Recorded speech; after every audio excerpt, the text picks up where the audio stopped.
నేను జాతీయ నాయకులతో చాలా తిట్లు తిన్నాను సార్. తిట్టరు మరి జాతీయ నాయకులు.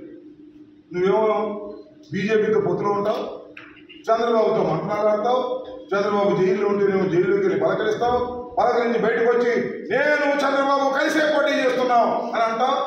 ఒక పొత్తులో ఉంది, ఆ పొత్తులో ఉన్న పార్టీకి సమాచారం లేకోకుండా మరో పార్టీతో పొత్తులో మీరు వెళుతున్నప్పుడు ఖచ్చితంగా ఏ రాజకీయ పక్షమైనా, నైతిక విలువలు కలిగిన ఏ రాజకీయ పక్షమైనా, నైతిక విలువలు కలిగిన ఏ రాజకీయ నాయకుడైనా నువ్వు చేస్తున్నది తప్పు అని చివాట్లు పెడతారు. వాళ్ళు పెట్టేదేంటి, దారేపాడు చివాట్లు పెడతారు. ఏమైనా నీకు బుద్ధిలో బుద్ధి లేదా? బీజేపీతో పొత్తులో ఉన్నావు కదా, బీజేపీకి చెప్పుకోకుండా నువ్వేంటే చంద్రబాబుతో పొత్తులోకి వెళ్తున్నావు, వాళ్ళు కలుపుకున్నావా అని అడుగుతారు.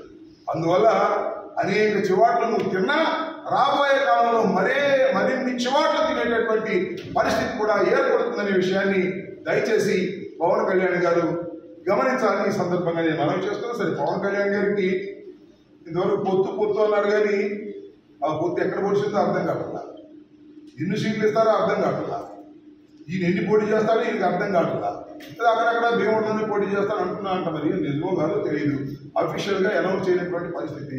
ఇలాంటి గందరగోళ పరిస్థితుల్లో మా ప్రత్యర్థులు ఉన్నారనే విషయాన్ని దయచేసి ఓటర్ మహాశయులు గమనించాలని మనవి చేస్తున్నా.